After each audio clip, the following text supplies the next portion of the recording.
Hi all, this is Rekha Nair. I welcome you all to my channel, The English Forum. Today, I will be explaining the poem I asked my mother to sing, written by Lee Young Lee.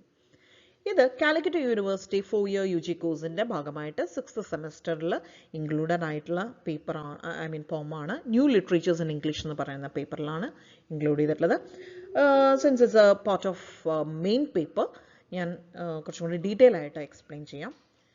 അപ്പോൾ Lee young Lee പേര് കേൾക്കുമ്പോൾ തന്നെ നമുക്കറിയാം എന്താ, he's a Chinese writer അല്ലേ. പക്ഷേ എന്തൊരു പ്രത്യേകത എന്ന് വെച്ച് കഴിഞ്ഞാൽ he's never been to China. ഇദ്ദേഹം ചൈനയിലേക്ക് പോയിട്ടേയില്ല. He was born in Indonesia. ഇദ്ദേഹത്തിൻ്റെ അച്ഛൻ ചൈനയിലെ കമ്മ്യൂണിസ്റ്റ് പ്രിൻസിപ്പിൾസ് ആയിട്ട് ഒത്തുപോകാൻ പറ്റിയിരുന്നില്ല എൻ്റെ അച്ഛന്. അതുകൊണ്ട് തന്നെ the family had to migrate to Indonesia.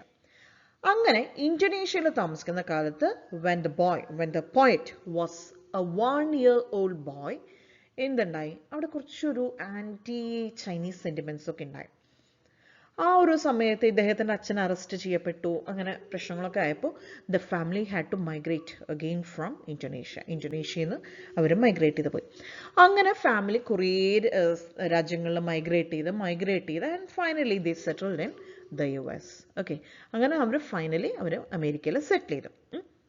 So ഞാൻ പറഞ്ഞത് എന്താണെന്ന് വെച്ചാൽ ഈ ലീ യങ് ലീ എന്ന് പറയുന്ന റൈറ്റർ ഒരിക്കലും ചൈനയിൽ പോയിട്ടില്ല.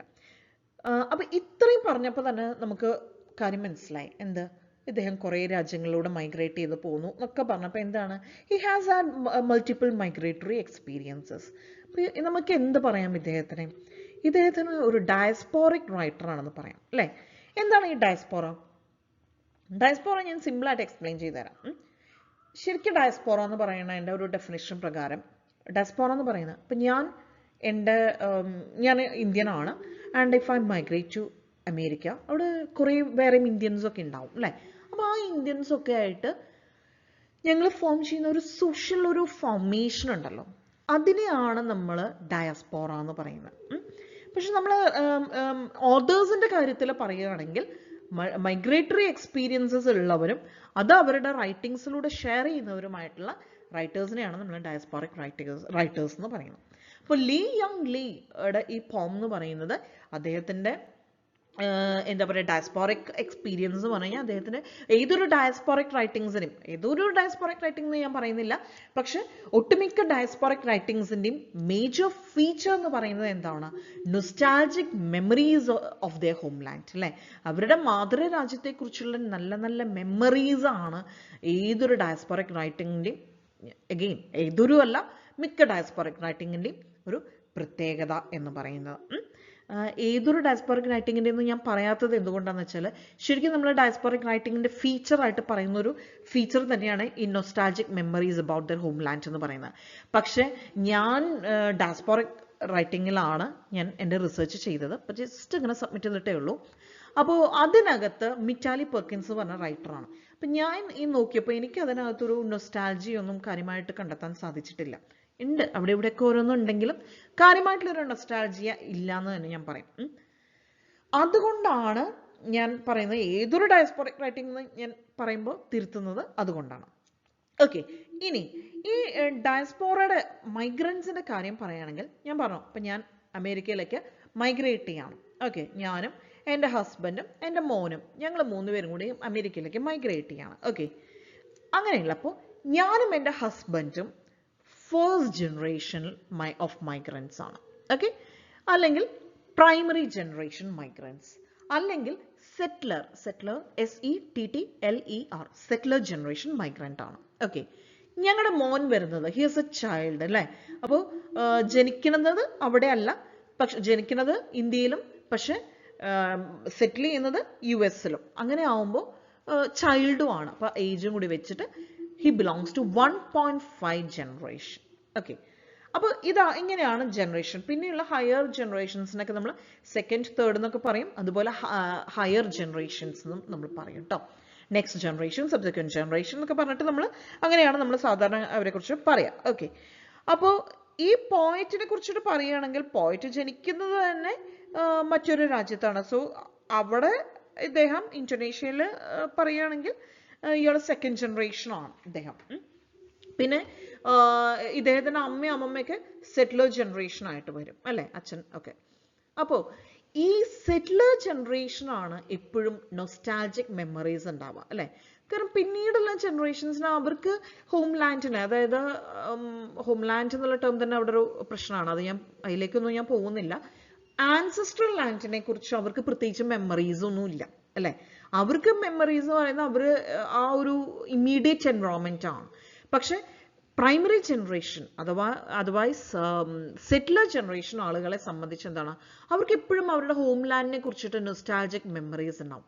അപ്പൊ ഈ പോയത്തിനകത്ത് പറയുന്നതും ഇതാണ്, അദ്ദേഹത്തിന്റെ അമ്മയും അമ്മമ്മയും അവരുടെ ഹോം ലാൻഡിനെ കുറിച്ച്, അതായത് ചൈനയെ കുറിച്ചിട്ട് അവരുടെ മെമ്മറീസ് ഈ പോയറ്റിനോട്, the poet is young boy, അതുപോലെയാണ് നമ്മൾ കാണുന്നത് പോയറ്റിൽ.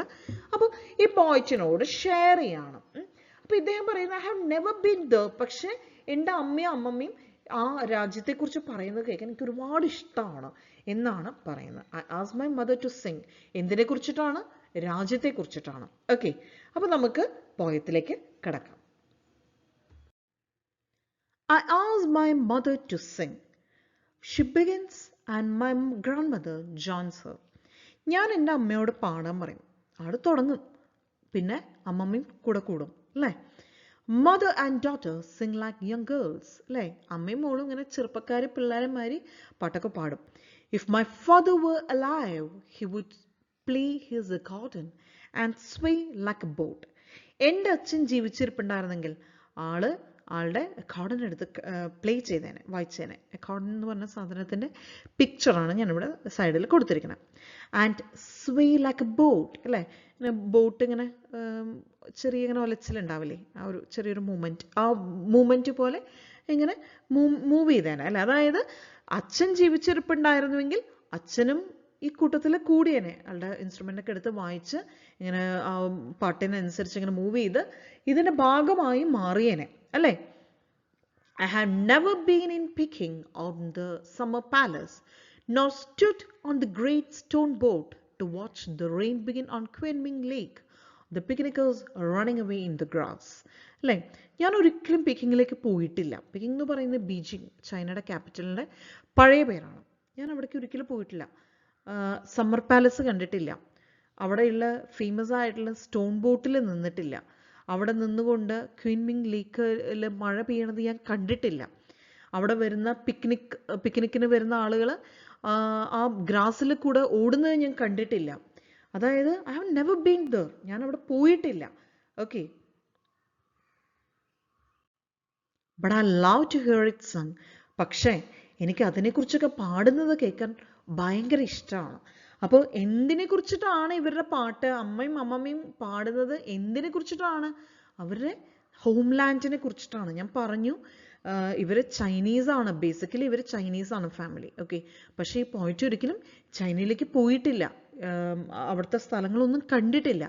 പക്ഷേ എനിക്ക് അവിടത്തെക്കുറിച്ച്, ആ സ്ഥലത്തെക്കുറിച്ച് പാടുന്നത് കേൾക്കാൻ, എൻ്റെ അമ്മയും അമ്മമ്മയും പാടുന്നത് കേൾക്കാൻ എനിക്ക് ഭയങ്കര ഇഷ്ടമാണ്.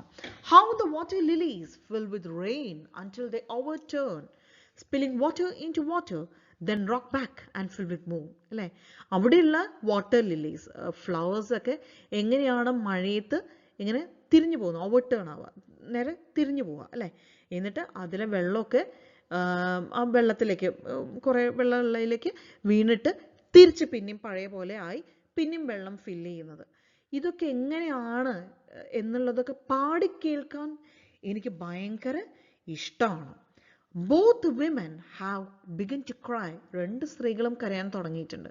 But neither stops her song. പക്ഷെ അവർ രണ്ടുപേരും ആ പാട്ട് നിർത്തില്ല. കാരണം എന്താ? They love to sing about their homeland. They love to speak about their homeland. അവർക്ക് അവരുടെ ഹോംലാൻഡിനെ കുറിച്ച് പറയാനും പാടാനും ഒക്കെ ഒരുപാട് ഇഷ്ടമാണ് അല്ലേ. അവർക്ക് അതൊരു നൊസ്റ്റാൾജിക് മെമ്മറീസ് ആണ് അവർക്ക് അവരുടെ നാടിനെ കുറിച്ച് അല്ലേ. അപ്പോൾ അതൊക്കെ അവർക്ക് മറ്റുള്ള ഹയർ ജനറേഷൻസ് അല്ലേ, അവർ സെറ്റിലർ ജനറേഷനാണ് അല്ലേ, അവരുടെ നാട് വിട്ട് വന്ന ആളുകളാണ് അല്ലേ. ആ ആളുകൾക്ക് അവരുടെ നാടിനെ കുറിച്ചുള്ള ഓർമ്മകൾ ഉണ്ടാവും. പക്ഷെ അവിടേക്ക് ഒരിക്കൽ പോലും പോവാത്ത ഈ പോയറ്റ് എന്ന് പറയുന്നത് എന്താണ്? അവർക്കും ഈ നാടിനെ കുറിച്ച് കേൾക്കാൻ ഇഷ്ടമാണ് അല്ലേ? അപ്പോൾ അങ്ങനെയുള്ള ആ മക്കളോട് അല്ലെങ്കിൽ ഗ്രാൻഡ് ചിൽഡ്രനോട് അവർക്ക് അവരുടെ നാടിനെ കുറിച്ച് പറയാനും സംസാരിക്കാനും പാടാനൊക്കെ ഈ അമ്മയ്ക്കും അമ്മമ്മയ്ക്കും ഒരുപാട് താല്പര്യമുണ്ട്, ഒരുപാട് ഇഷ്ടമുണ്ട്. അതുകൊണ്ട് തന്നെ അവർക്ക് അതിനെക്കുറിച്ച് പറയുമ്പോൾ സങ്കടം വരുന്നുണ്ട്, അവർ ഇമോഷണൽ ആവുകയാണ്. പക്ഷെ അവർ അതിനെക്കുറിച്ച് പറയുന്നത് അവർ സ്റ്റോപ്പ് ചെയ്യുന്നില്ല. അവർക്ക് അതൊരിക്കലും സ്റ്റോപ്പ് ചെയ്യാൻ പറ്റില്ല. ആ നൊസ്റ്റാൾജിക് മെമ്മറീസിൻ്റെ ഒരു ഇൻഫ്ലുവൻസ് എങ്ങനെയാണ്, എത്രത്തോളം ഇമ്പോർട്ടൻ്റ് ആണ് ഈ മൈഗ്രൻസിനെ സംബന്ധിച്ച് അവരുടെ ഹോംലാൻഡിനെ കുറിച്ചുള്ള മെമ്മറീസ് എന്നാണ് അവർ ഈ പോയത്തിൽ പറയുന്നത്. Okay, that's all for today. See you later. Bye.